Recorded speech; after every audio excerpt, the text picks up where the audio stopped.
Hello there and welcome to the Secrets of Organ Playing podcast. I'm your host, Vidas Pinkevičius.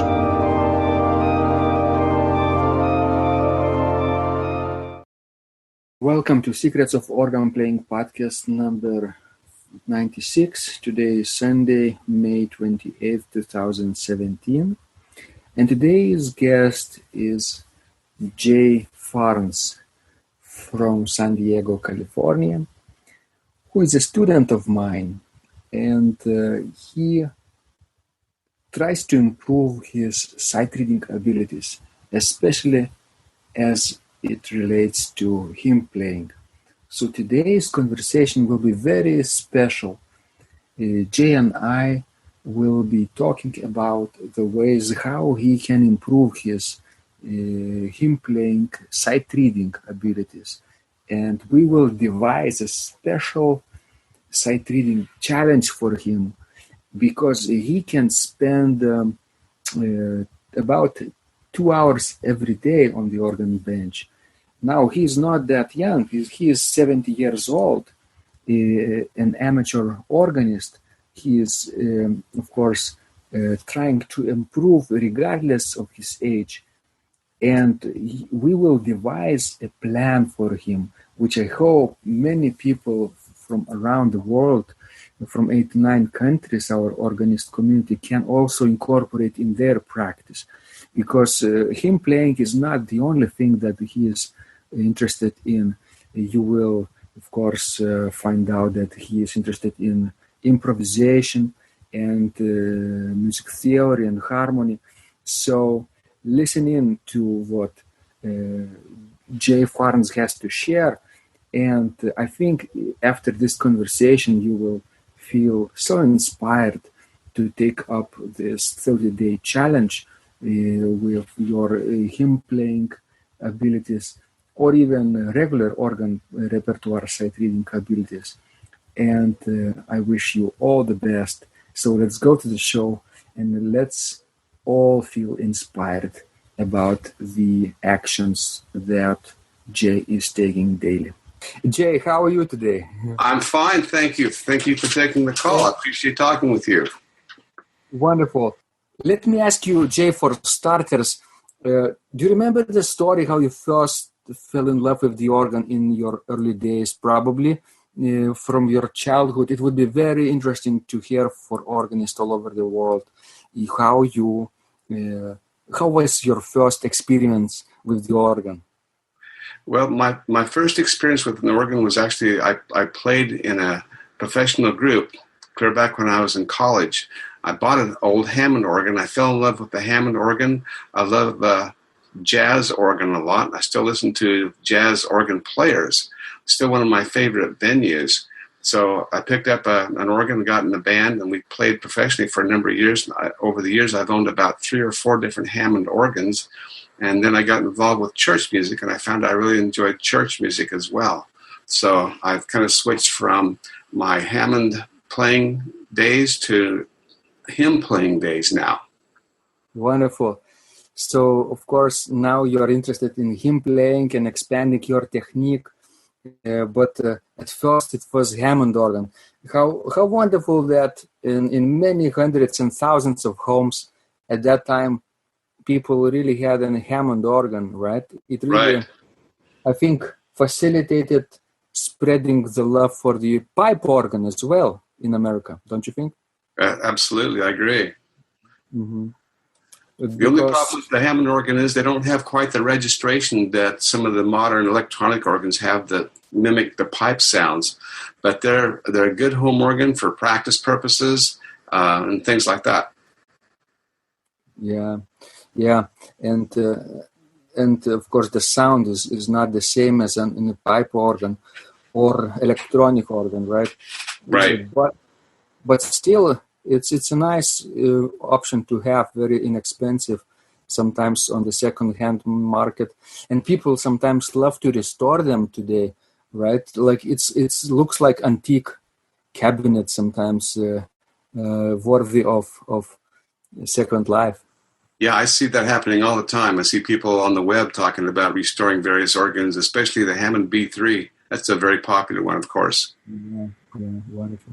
How can I help you today? What are you struggling with? What's your dream in an organ? Well, I'm 70 years old. I just retired last year. I've been playing organ off and on in church for a while, but I'm not very good at sight reading. I think one of my biggest desires is to be able to sight read better. Sight reading, right?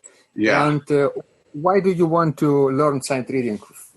Is it just for your pleasure, or would you like to play more repertoire, maybe in church or for other people?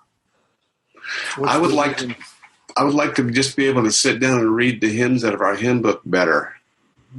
Hymns. I see. And what have you been doing to achieve that? Have you been practicing hymn playing? Yes, I have been. I practice a couple hours every day almost. And how much of a piano background do you have? I played piano quite a bit when I was younger.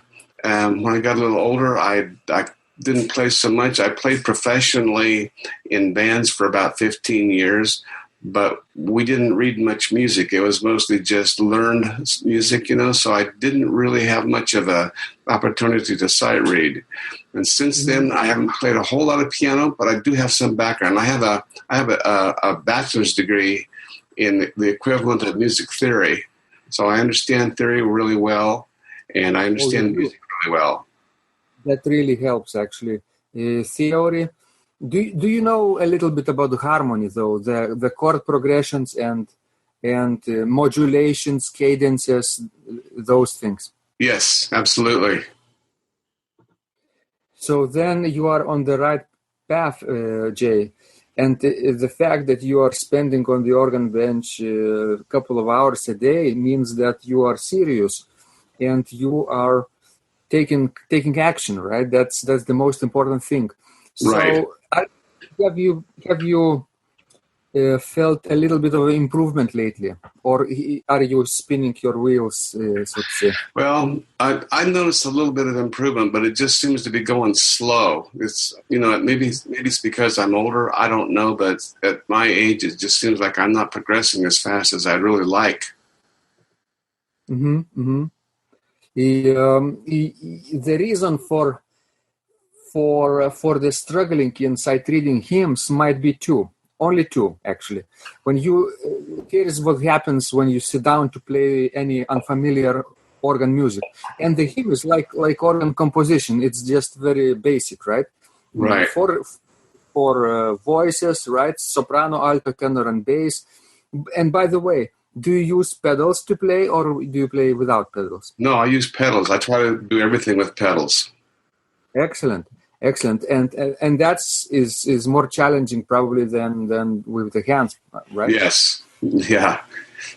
And here is the process that people go when they say read, let's say hymns, right? And they struggle. One reason might be that either the texture is too thick for you. I mean, 4 parts texture is too difficult, too advanced. Or the second reason might be the tempo is too fast. Have you been doing a slow tempo practice, or medium practice? What's the tempo you are taking? I've read a lot of your posts, and I understand that you need to take things slower. I try to do that sometimes. I find myself in a trap of not doing that as much as I probably should, but I do try to do that sometimes, yes. And what kind of tempo? Can you tap or clap or sing, let's say, one phrase? What kind of tempo you are, one beat race, like quarter notes? What kind of quarter notes are you taking when you are practicing? About half speed, perhaps. Half speed, so maybe 1, 2, 3, 4, like that. Yeah. Slower a little bit, or maybe sometimes not slow. I have a metronome, and sometimes I put the metronome on, and I will put it on to the slowest hymn marking that the metronome says, and see if I can play it at that tempo. Mm-hmm. Yes, so tempo might be an issue of slowing down. Let's say, what would happen if you started playing at 40 beats per minute, not 1, 2, but 1, 2, just extremely slowly. You see, like that. Okay. Would that be a little bit easier? I'm not sure if I've tried to go that slow. I think things would be a little bit easier. I will tell you that I can play pretty good with one hand. My right hand, I can play the alto and the soprano pretty good, and I can actually even play the bass pedals pretty good. But for some reason, when I put them all together, I have a problem. I'm still having a struggle getting my feet and my left hand coordinated sometimes together. I know what's happening. Since you had a little bit of experience on the piano, right, before? Yes. Before organ. Your left hand, all your life, probably was more used to playing the bass line, the bottom stave, right? That's correct. And since you recently took up the playing with the pedals, then what happens? Your left hand is no longer the bass. It's what, tenor part. Is that correct? You're playing tenor in the left hand. Yes, that's correct. Yes. That's very good, actually. Soprano and alto in the right hand, tenor in the left, and the pedals, of course, take the bass. That's a very classical way of playing, and it will lead you to success eventually. But if you want to do this faster, progress faster, I think you have to trick your brain because you're constantly struggling, constantly making mistakes, right? You're trying to play hymns, but unsuccessfully. So your brain is telling you one story that it's too difficult, right? It's not for you, probably, right? You are too old. You are too beginner level, right? I'm not sure whether the exact words are happening in your, but something. You're feeling this frustration, right? That's why you chose to call me, right? Yes. For consultation. Otherwise, you could be moving along pretty fast. But since you're struggling and feel stuck, you have to do things that would seem even too easy, right? Could you do that? Let's say playing soprano part alone. Have you done this? Yes, soprano, I have. Is that fluent for you? Is it? Of course, it's easier. But how do you feel your technique? Would that be easier for you to play? Yeah, I feel fairly confident being able to play this soprano line, or just an alto line, or the soprano and alto line together on most hymns. I feel pretty good about doing that. Mm-hmm. And then, of course, you see. Since we're treating hymns like very small basic organ composition, and I always advise and recommend people do this systematic approach to sight reading, right? Doing solo parts first, then 2-part combinations, then 3-part combinations, and only then, Jay, to do 4-part texture complete. So if you've been doing this last combination first, no wonder that you're feeling frustrated, right? You're feeling like it's too advanced. But what if you took all those basic steps, right, and played? Here is the system that I recommend. Do you have a hymnal, right? So yes. How about? And there are hundreds of hymns in any normal hymnal, right? Correct. So open hymn number 1 and play just the soprano line, and then open hymn number 2, play just the soprano line, and number 3 just soprano, number 10 just soprano, until you reach, let's say, 50 or 20 or 70, whatever the number is, whenever you feel that it's too easy, right? You can say treat this line. So it will take more than 10 hymns probably, and even more than 20. Something between 50 and 100. But with soprano, I'm pretty confident that you could be doing shorter practices, because you're already good with soprano. I'm pretty sure. Right. The same with alto. Once you are fluent with soprano, right?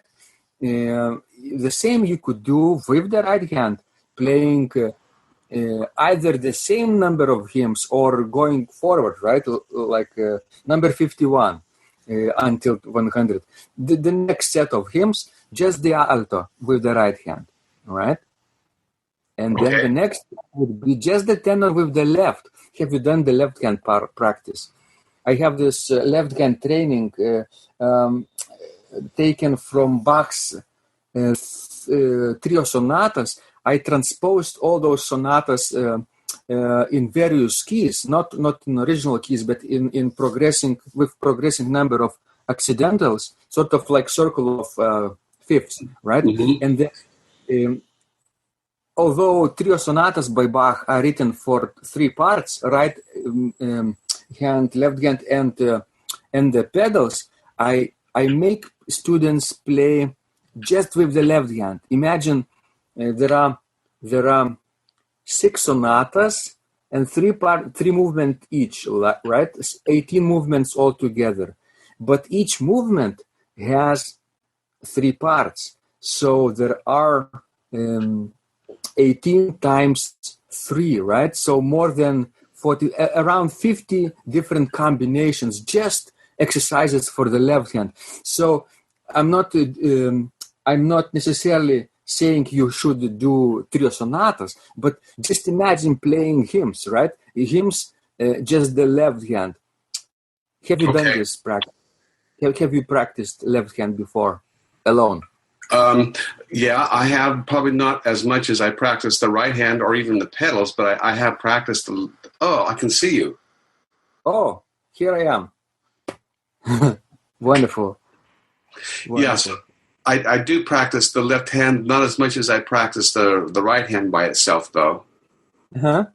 So since the left hand gives you the most trouble, right? And you are not alone on this. Actually, majority of my students struggle with the left hand. Somehow, the left hand part is the most tricky combinations for them. Even the pedal seems not as difficult. That's correct. Maybe because you, Jay, might be right-handed, right? Right-handed. Yes, correct. I'm right-handed too. My father was left-handed, and he was a painter. And I was once asking him, Dad, is it equally easy for you to paint with your left hand or with the right hand? And he said, "Oh, you stupid. I paint not with my hands, but with my mind." So here is the same thing in organ playing. We use our brain, right? And right. But muscle memory is also important. So since you're struggling with the left hand, I think you should double the amount of practice you're spending on the left hand. Okay. To balance, right, your technique. Your left hand is much better, right? And so you have to overcompensate a little bit with the left, right? But anyway, it's just a matter of numbers. Pick 20 or 50 hymns and do, 1 hymn a day or 2 hymns a day. How many minutes you can spend with sight reading hymns. And then the left hand will be your next combination, number 3. And after that, pedal comes. Okay. Pedal come afterwards, right? It's not that complex, but still you have to manage your feet. You have to find out which feet foot or toe or heel to use, right? And it Right. was slow practice. Also with the great number of hymns, you will improve your pedal technique this way too. And Okay. only after Jay will come two voice combination.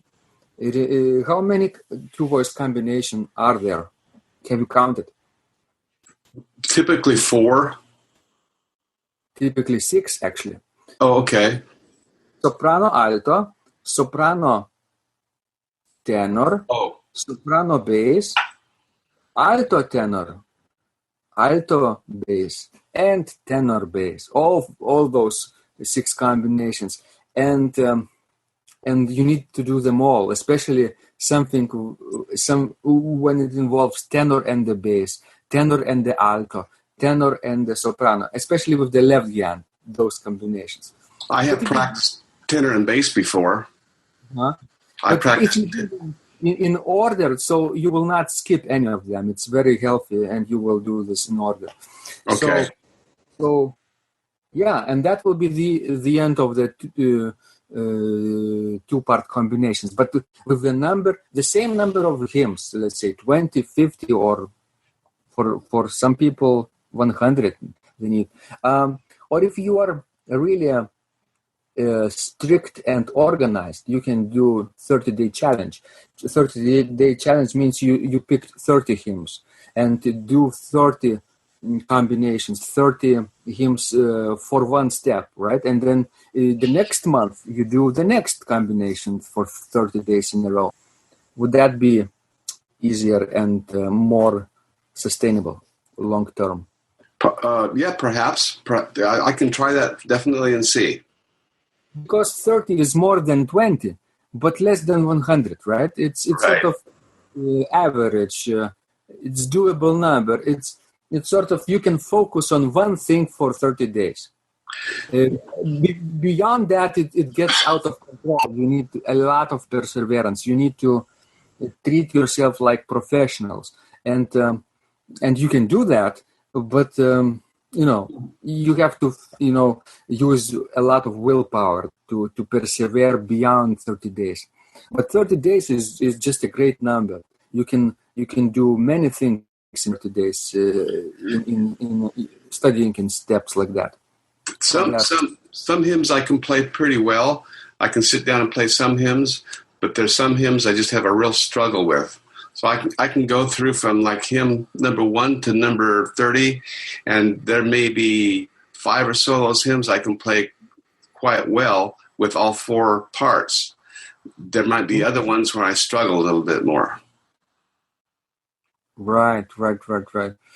So not all the combinations will be equally difficult or equally easy, right? Because your pre-existing technique relies on some of the previous knowledge, and you have some of the achievements from the past that will be transferred to the future. You're not a complete beginner, right? You played it before, so right. But some of it will be more difficult. So it's on average, I think 30 will be sort of suitable number for you, I think.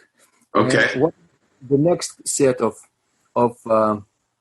combinations, 3-part combinations? There are only four: soprano, alto, and tenor, soprano, alto, and bass, soprano, tenor, and bass, and alto, tenor, and the bass together. You see? Okay. Right. Only 4. So 4 voices alone, 4 steps. 2 voice combinations, 6 steps. 3 voice combinations, 4 steps.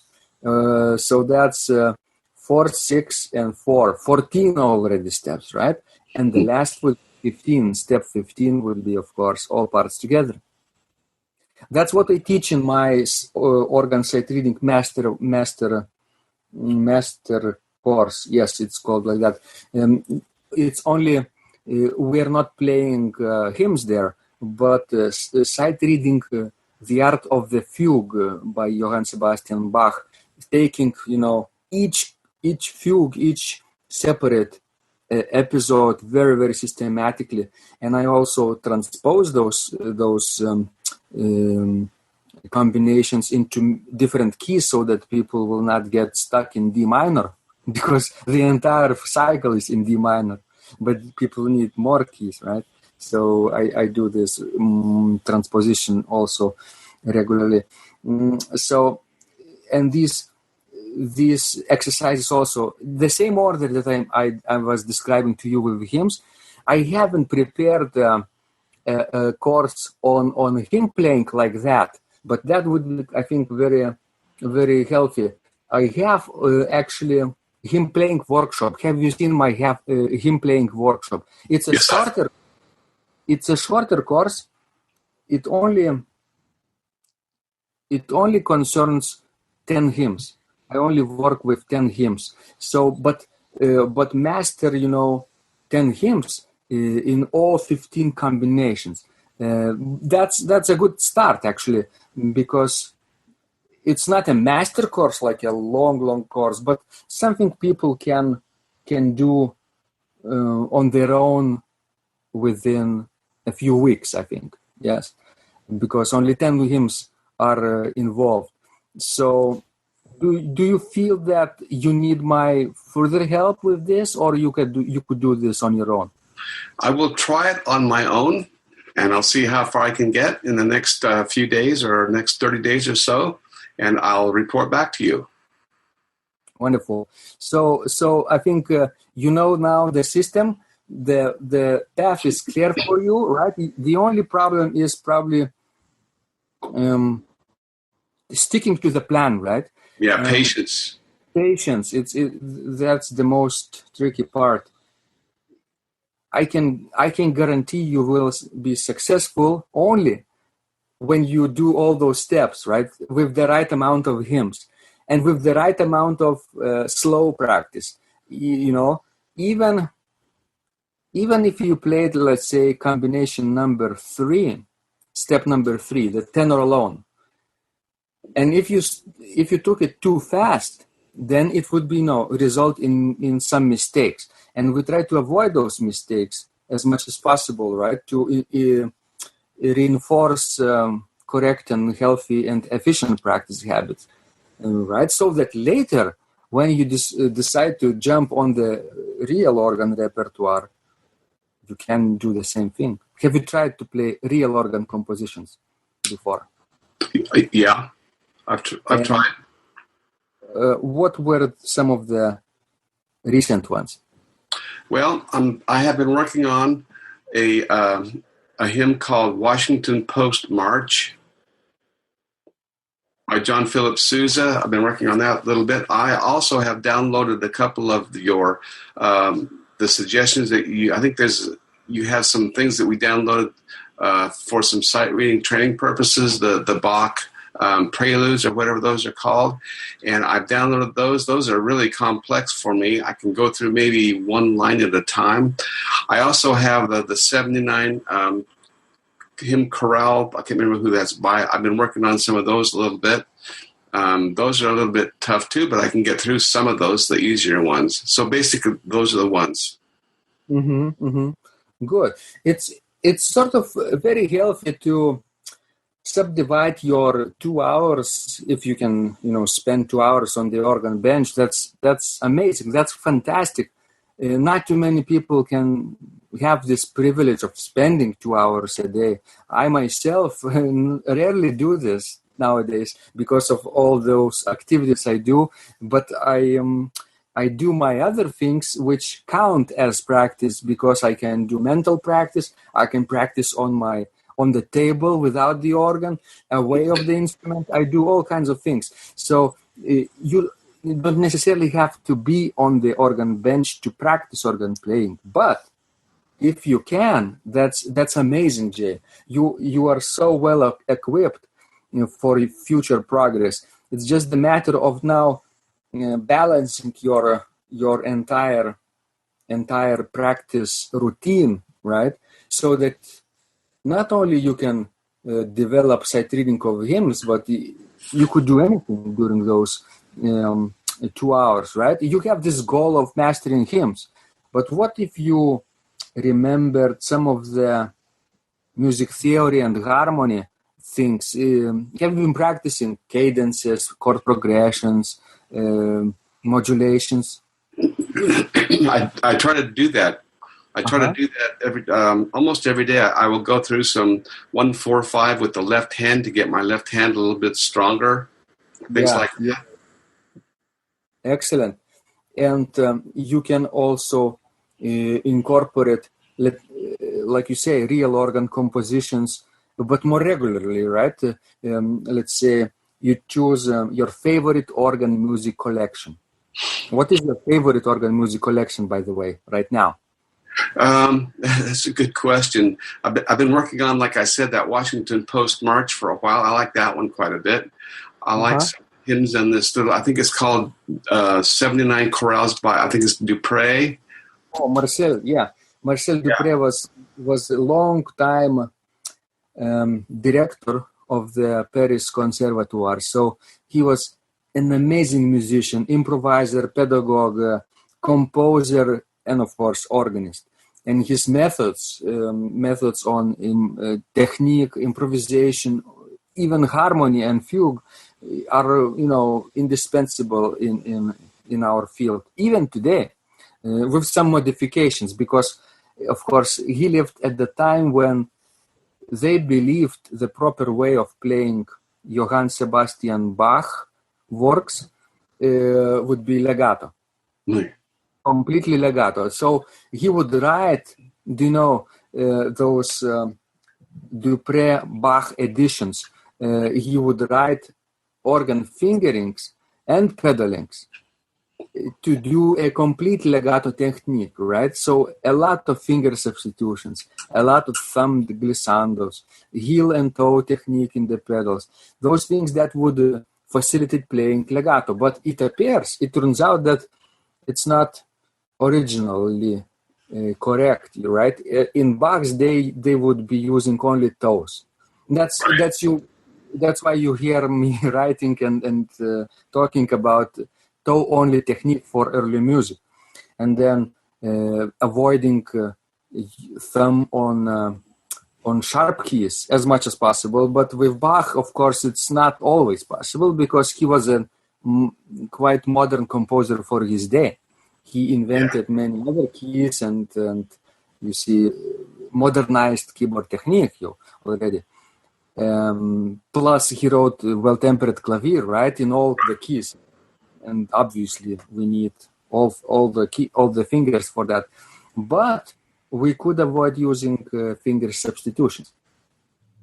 It's possible because we could lift fingers and do articulated legato practices, and that would be authentic. That would be, accurate the way you do. And actually, in hymn playing, it also applies a little bit, depending on the time when the hymn was composed. Not every hymn is a modern one, right? Right. It's originated in Martin Luther's time, right? Reformation time. Some of them in 18th century, like Wesleyan, right? So this was still early music period, starting only from 1800s.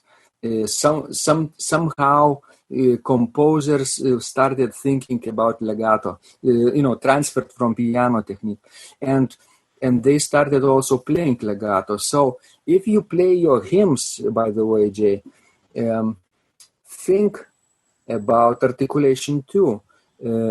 If the early style is appropriate or not, right? To look at the date when it was composed, and you could decide.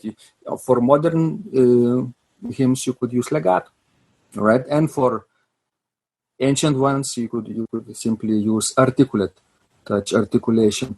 Without too detached, of course. It should not sound too choppy, but connected as much as possible. Connected, but not completely legato. That's the ideal one.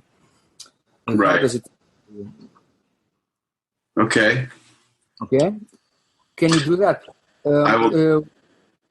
So hymns during those 60 or 120 minutes, right? How much time do you want to spend on hymns? Well, I have a goal to practice at least 2 hours a day. And so I try to divide my practice time into, I start out by doing exercises, scales or whatever for the first 15 or 20 minutes to get my fingers in shape a little bit. Oh, and then good. I spend probably at least an hour or so trying to learn the hymns, trying to learn whatever hymns I'm working on. And maybe some of the rest of the time is split between playing other things or maybe a little improvisation or things like that. Oh, you like improvisation. Let's talk about that. I like it a lot. I like to do that. What's your goal with improvisation? Just to be able to do it better, be able to understand. I guess just to do it better. I do sometimes when I do prelude music at church.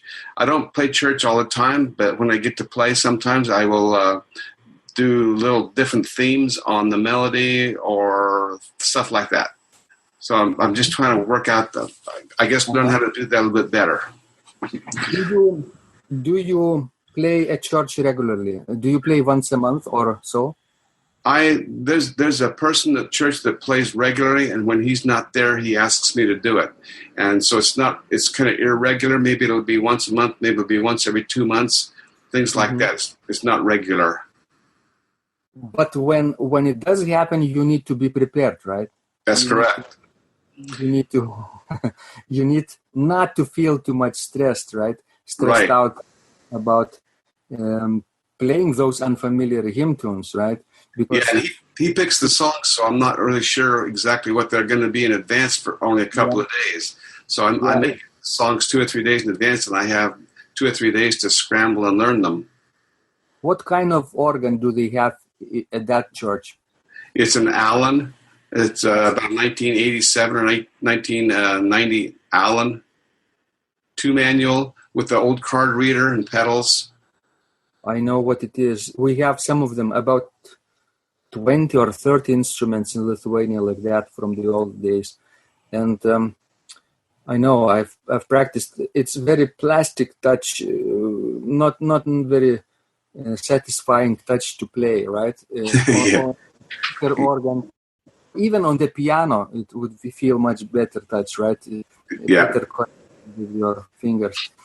But you do what it takes, right? You have what you have, right? You can't really your own organ. At home I have my own organ. I have an Allen 110. A Rogers 110. Rogers, yes. Mm-hmm. So it's better, right?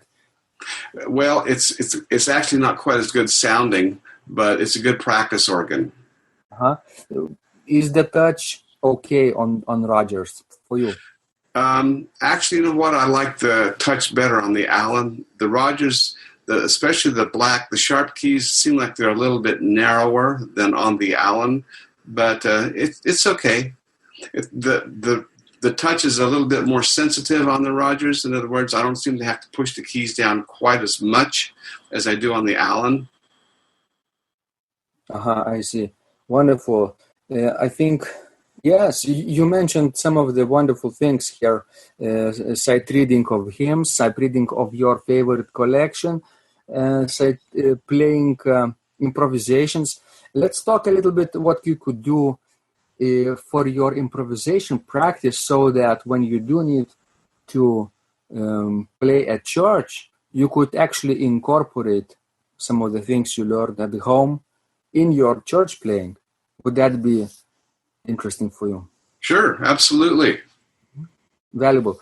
Good. So then, obviously, for church, we need probably hymn-based improvisations, choral improvisations, taken from the church melodies. And the place where you could do that is the most obvious is, of course, hymn introductions. How do you usually introduce the hymns? By playing like maybe the first line of the hymn and the last line of the hymn, kind of so whatever it does to flow together. Very good. Actually, that's very, very solid way, especially if the hymns is hymn is familiar for the congregation, right? You Right. don't need a lot of work to do to remind them how it sounds, right? They already know. But if you have a new hymn, then it takes a few weeks actually to learn them for the people. So then probably playing the entire stanza alone would also help for the people before you even sing the first stanza, right? Yeah, depending on how long the hymn is, that's very true. Right. So if you are playing the first and the last phrase, that's almost enough. But that's not improvisation. Do you feel that you could improvise two phrases, right? That's completely acceptable way of introducing hymns. You take the first line and treat it as the theme, as the subject, as the question. We could call it a question because it ends not necessarily on the tonic note, but maybe on the dominant note, like a question mark. Mm-hmm. And this question needs answer, right? And the easiest way to answer the question is, of course, to repeat the phrase, but end it on the tonic. End it on the first scale degree or the third scale degree, sort of on the constant scale degree, more or less. And that would be a direct and very, very specific and very concise answer. Do you see yourself doing this, Jay? Yeah, I can see myself doing that. Go ahead. One of the things that I think about doing sometimes is try to play the chord structure in the left hand and play just the melody in the right hand, and then as I'm doing that, just alter the melody some, so it's not the exact melody, but it's maybe a variation on that melody. I like to do things like that. Excellent, but then you have to keep the harmony moving, the same harmony, right, from the hymn. Yeah. And then you have to really. But you say you know harmony. That's very good. That's why you need harmony. Actually, people sometimes don't understand why do we need harmony if we can only play from hymnals or organ repertoire music, right? Right. Why do we need? That's why we need that, right? Because we could use variations. That's the basic and the easiest way to do variations. Keep the harmony, but embellish the melody a little bit. Right. Mm-hmm. Embellish the melody, meaning you could do some rhythmical variations, right? Because hymns usually move in a strict rhythmical pattern, right? Quarter notes or half notes. Only that they don't have too much of rhythmical variety. But if you're playing in the right hand something rhythmically more interesting, like figures like this, pam pa pa pam pa pa pam pa pa pam, you could create maybe 10 or 12 variations just by changing the rhythms of the pattern. So we could talk a little bit about that, because it gives you freedom to choose whatever you want. You could play note against note the harmony. That's like a hymn, right?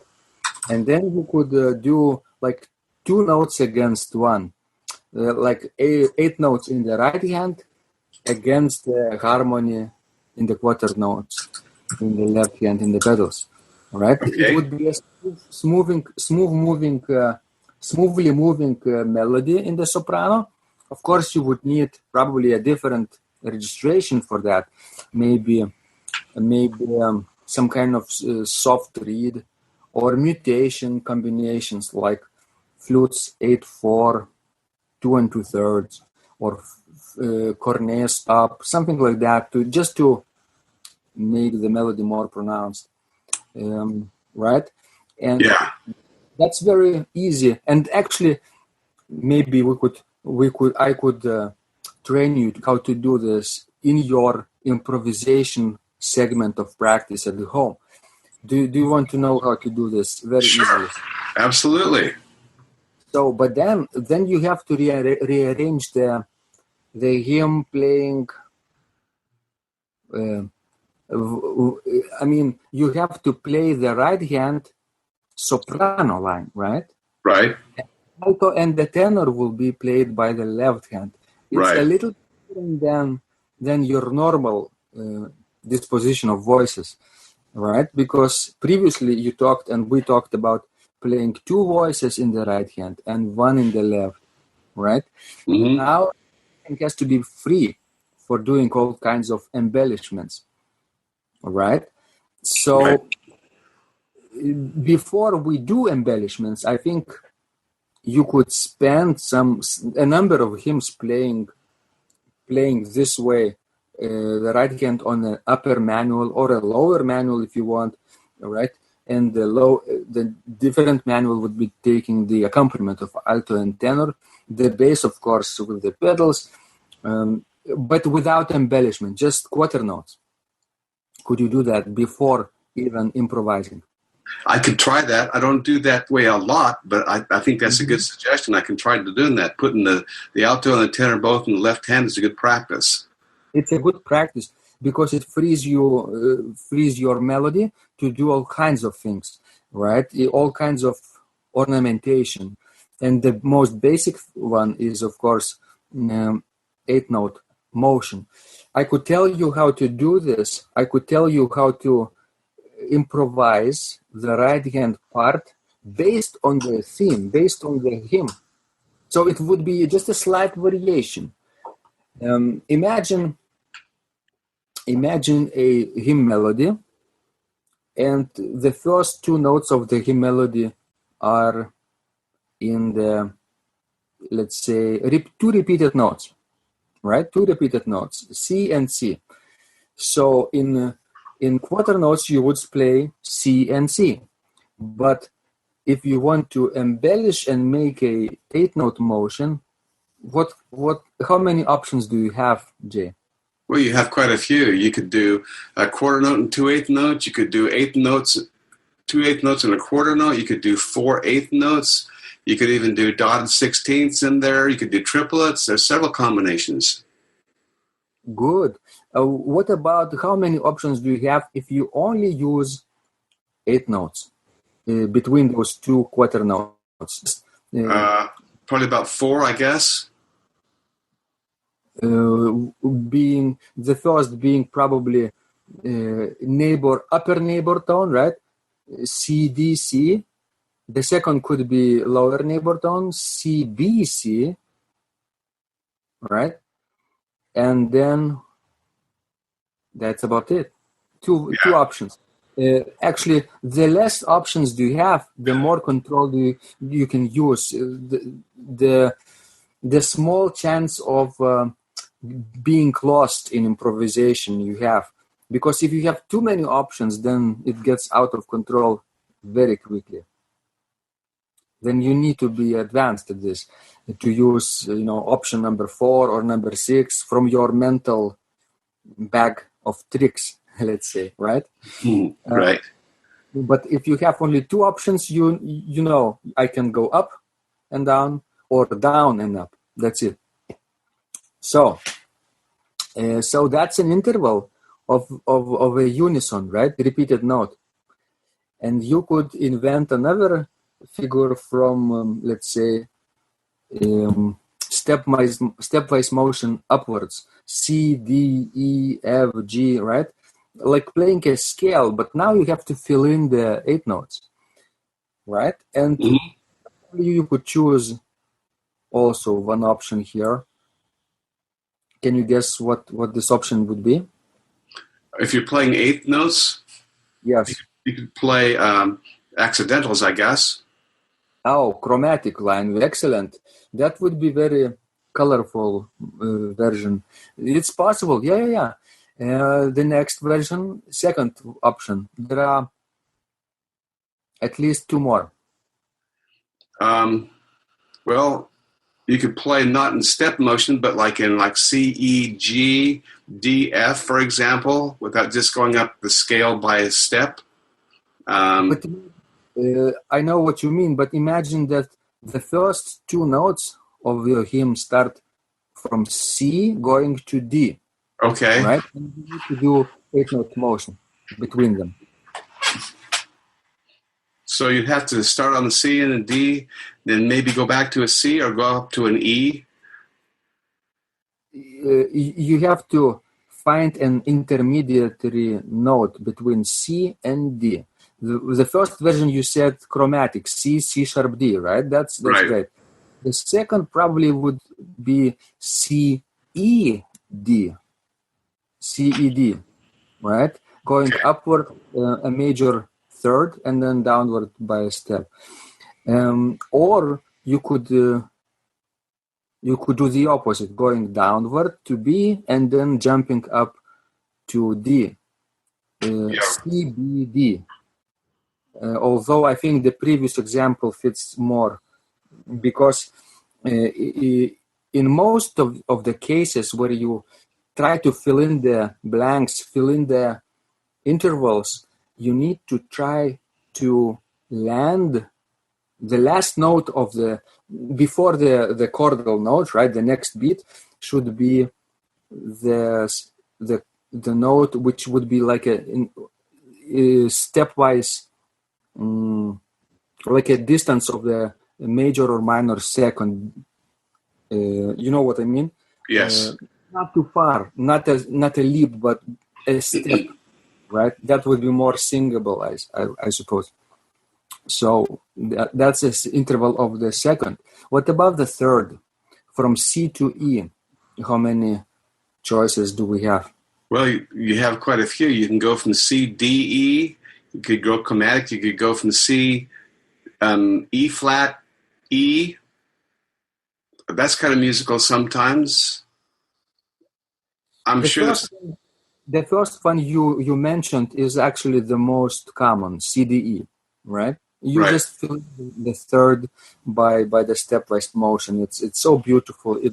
You don't have to worry about anything else.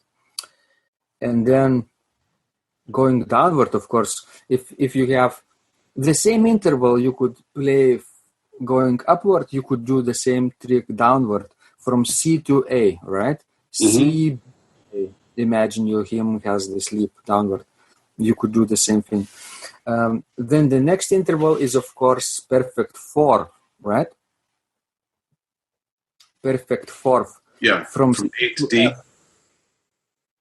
So you could do what? C, E, F, right? Or C, D, F, or even C, G, F, right? Right. You could actually experiment which version sounds better. And right now, it would depend probably what is in your left hand, what is in the harmony, in the chords, right? Which chord is sort of better, right? Right.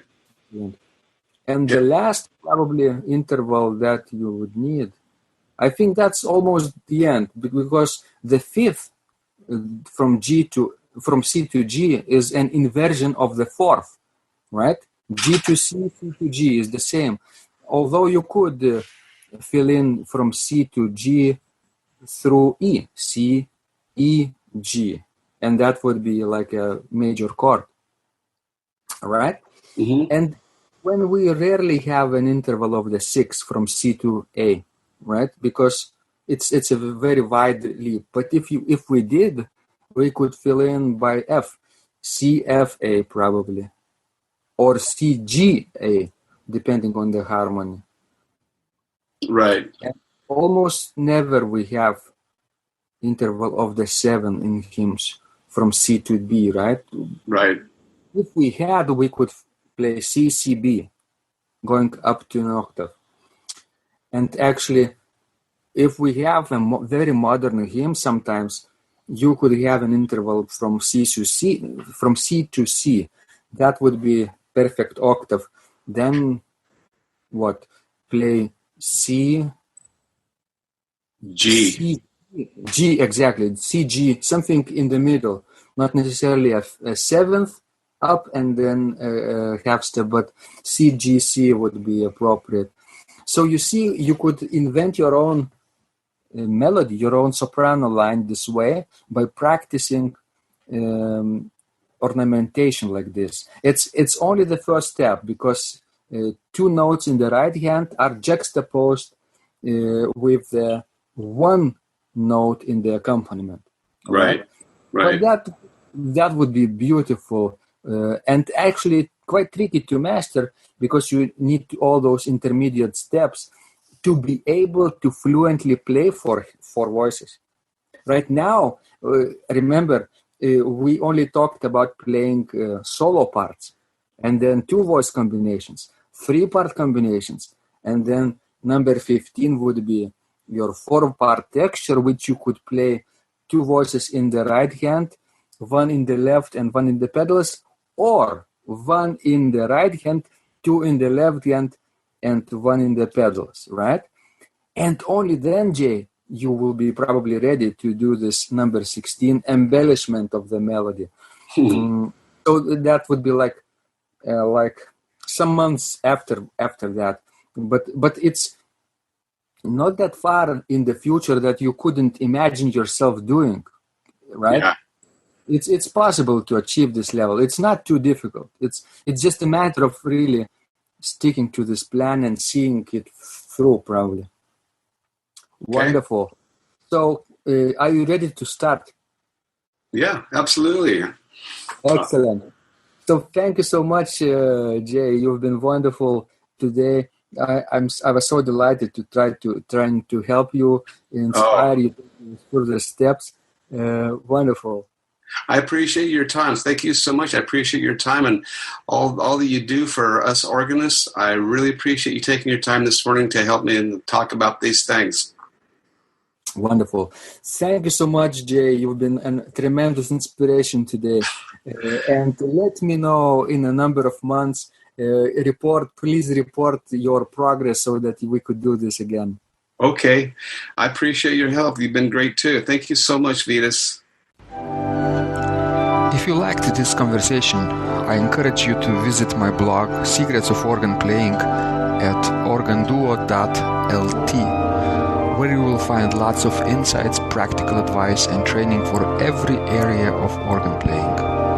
You can subscribe to this blog for free to get your daily dose of inspiration and to be the first to know when any of my future podcasts roll out.